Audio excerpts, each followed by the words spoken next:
I'm genuinely shocked by just how much fun I've been having with this game, and it's truly a hidden gem more people should know about. This is Eterspire, an indie MMORPG I've started playing since November of last year, and I have easily clocked in a good 200-300 hours since. The devs have been constantly updating it with new content every 2 to 3 weeks, and it has been an absolute blast watching the game grow so rapidly. I've decided to start a YouTube channel to give it the attention it deserves. In this video, we're going to cover what the game is all about and why it has the potential to become the best mobile MMORPG. We will also touch on monetization, because yes, it's a free-to-play mobile game and these tend to get a bad rep, but the way the devs handled monetization, especially given that it's a mobile game, was truly surprising. So let's jump right into it. Once you open up the game, you'll immediately see that it's got a cartoonish retro look to it, which gives you an idea of what to expect. A charming, lighthearted experience that will stand the test of time. This game's retro cartoonish visuals really taps into the nostalgia factor and gives you this warm, familiar feeling that really separates itself from a lot of MMORPGs that go for the fancier photorealistic look. It's the same reason why games like old school RuneScape, Animal Crossing, and Undertale have such a cult following, which you can clearly see Eterspire took inspiration from. But this approach to the way the game looks is actually a huge advantage for mobile games, because not everyone is going to have a device specifically designed to run games with insanely high graphics. But enough about the way the game looks. Let's talk about how it plays. At its core, Eterspire condenses the RPG experience into its essential parts. Kill mobs, loot gear, rinse and repeat. In short, number go up, me happy. I was honestly not expecting to get so hooked by something so simple and straightforward. The gameplay seemed so basic and repetitive at a glance that it initially looked straight up boring to me. I mean, just look at this. You run around looking like you're about to crap your pants, you wander up to one of those adorable little creatures, you tap auto attack a few times, and then bam, they're dead. You basically do this over and over and over again until you hit the level cap, and then you grind bosses for endgame gear, grind out the extra bonus levels, which are more of a flex than anything since you don't get any extra stats from them, or stand around and spam Dense 1 in front of the player mods. But this ridiculously simple gameplay loop actually kept me hooked all the way to the end, and then some. There's just something so captivating about this constant slow burn feeling of progression that feels almost hypnotic. And here's a big one. This game has no autoplay, which is a big deal for mobile games. When other players see you running around with your character fully maxed out, they know it is the result of your hard work and dedication. When you go from hitting mobs for single digits all the way up to obliterating them with a single hit in the thousands, you know you've earned it through the hours you put in to achieve it. But watching big numbers go bigger wasn't the only thing that made this game shine. If you're like me, story and writing probably isn't something that you cared or thought would matter a whole lot in a mobile game. But I was stunned to discover that this game not only had a simple yet strangely engaging gameplay, but also some surprisingly witty writing too. Without spoiling the whole story, the main quest line basically revolves around your journey with a cast of characters who are members of the Adventurers Guild. And this guy. Outside of the main storyline though, you also get some very nice look into other NPCs in the world through some side quests and even just from playing the game itself. Whenever you die, you encounter the Resurrectionist, who is in charge of reviving you but is clearly not too happy about it. If you chat with the weapon and armor shopkeepers in the starter zone, you find out they actually have a thing for each other, which gets expanded on in a side quest in which you help the armor guy make a weapon for the weapon girl, which she finds very sweet, but he's clearly not the best at it, so she makes fun of him over it, which is apparently her way of expressing affection, at which point it becomes blatantly obvious that these two need to get a room. This is just a taste of what you can expect. But instead of spoiling the rest of it for you, I'm just going to leave them up for you to find out for yourself. Now comes probably the most controversial part of any free-to-play mobile game. A lot of mobile games out there, and I'm just gonna say it for how it is, are straight up pay to win cash grabs. So how does Eterspire handle monetization in comparison? Eterspire mainly monetizes through two ways: the Premium Store and Eterspire Infinite. The premium store contains mostly cosmetic items that don't impact your stats in any way, though they certainly make you look cooler or cuter, depending on what you're going for. Now, there are cosmetic loot boxes in the store, and believe me, I wasn't too thrilled about it initially either. But the way they handled it is pretty interesting. For one, the items all have the same rates, so no 0.01% chance items that you'll basically never get. The items that you obtain also gets taken out of the pool, meaning no duplicates, and eventually you will just get everything, which basically serves as the pity system for this game. Now personally, I'm not a fan of loot boxes, period. So I still have mixed feelings about this. But I get that the devs do want to make money, and I think as far as loot boxes go, this is about as ethical as you can get in the mobile gaming world.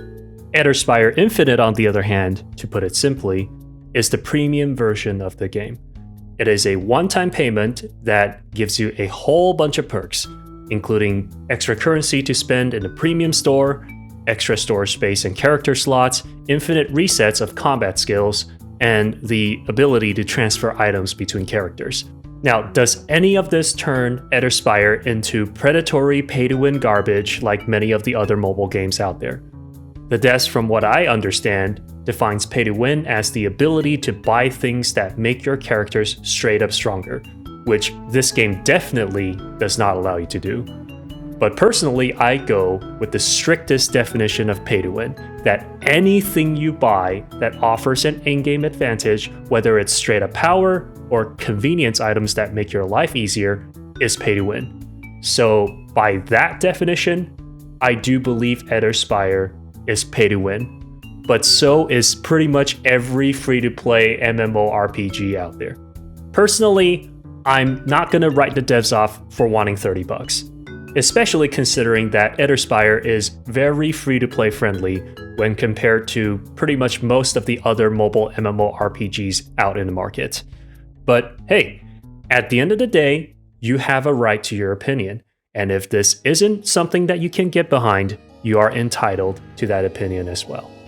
Look, I've been basically raving about Eterspire up to this point, but there are definitely some problems with it that I think needs to be addressed for this game to be successful.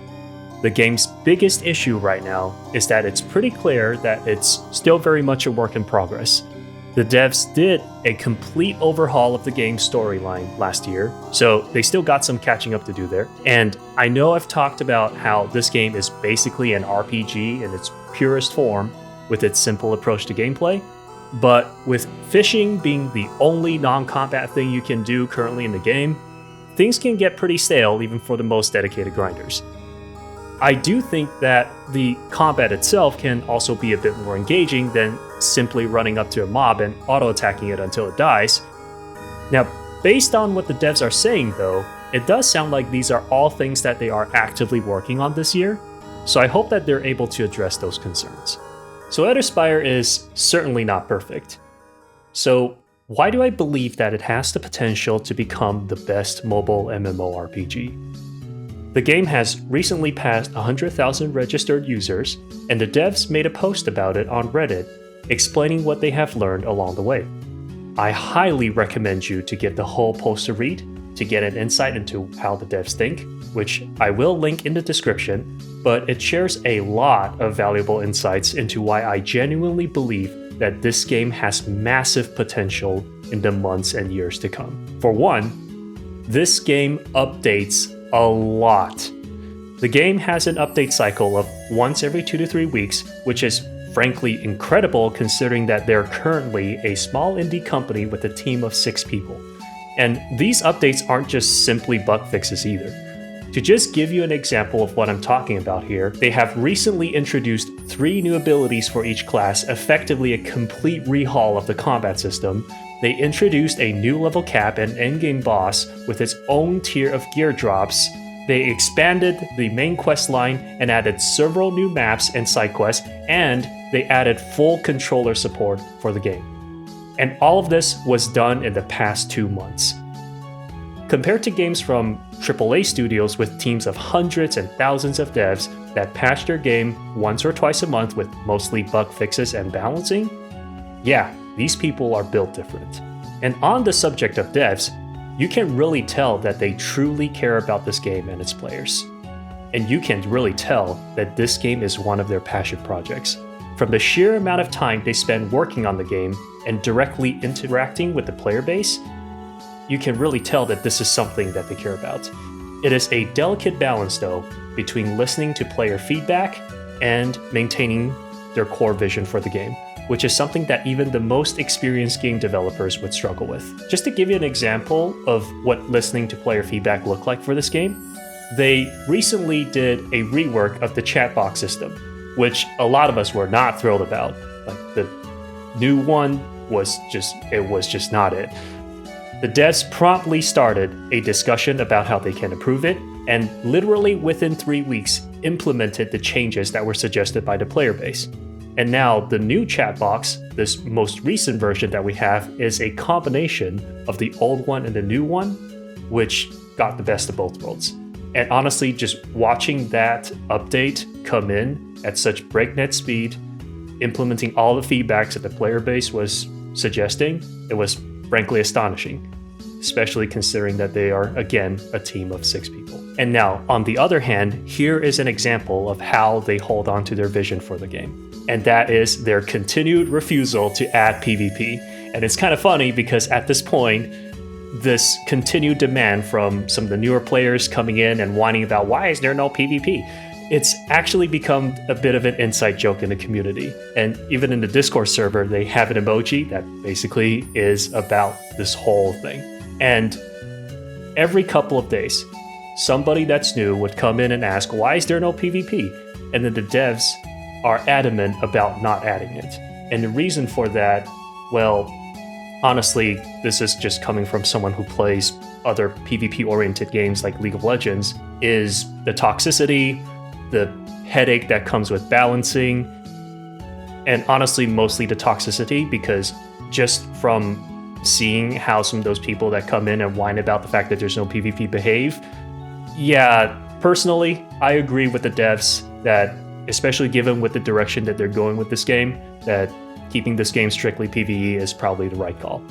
And that actually brings us to what I believe is one of the most important aspect of not just this game, but any MMORPGs, and that is the community. The player base for this game is probably one of the friendliest that I have been a part of. Every community now has their share of bad apples, but for the most part, everyone in this game is nice and willing to help out. I actually distinctively remember that when I first started playing this game, I was struggling to make gold because gold drops at the start was just terrible. And I explicitly remembered asking about it, and one of the advice that I got was to save on those shards, which are basically items that you get from mobs that you use to upgrade your gear with. Apparently, if you combine the 3 of them together, you make something called a soul fragment, and these things sell for quite a bit, especially for a noob. We're talking about, at this point, 8 to 10k a piece. And just from getting that nice little feedback from someone who's a bit more experienced, and then also over the time of me playing, getting helpful advice from them on how to do quests, just little things like that really adds up. And honestly, beyond the player base, the mods, the player moderators, I think they deserve so much credit for being able to maintain the player base's health. And I've actually had the opportunity to talk to them quite a bit recently. And it has become very clear to me that they want this game and its community to succeed just as much as the devs do. And keep in mind, these are player moderators, they're not getting paid to do this. And the mods not only just moderate the game and make sure there are no cheaters or there are no people who are cussing each other out in chat, but they also go out of their way to run community events. And this was something that they initially really pushed for. And they do all of this just purely out of their love for the game. And that's just another point on the graph that really paints how much community matters for this game. And don't even get me started on the devs themselves. I mean, they've just been absolutely grinding their way, trying to make this game better for everyone. But on top of that, they also regularly interact with the player base too. Whether it's chatting with the players in the Discord server, sharing teasers for the next update. or answering some of our questions in a monthly Q&A that they set up. My time with Eterspire has been an amazing experience. This is a game that feels like a passion project from a small group of gamers who got together, looked at the state of mobile gaming, and instead of just whining about it all day, decided to make a game that they themselves wanted to play. And it's clear, especially in the recent weeks, with just how much the player base has grown, that they have the right idea on where they're going with this game. Now, Eterspire, with all its quirks, may not be for everyone, but I genuinely do believe that this game has the potential to become the best mobile MMORPG on the market for a lot of people itching to find the right one for a very long time. But what do you think about Eterspire? Let me know in the comments down below. If you like what you saw, subscribe to this channel, as I do plan on making more Eterspire content, including guides, update rundowns, and generally interesting stuff from the community. Until next time, this is Virtuoso signing out. Happy hunting.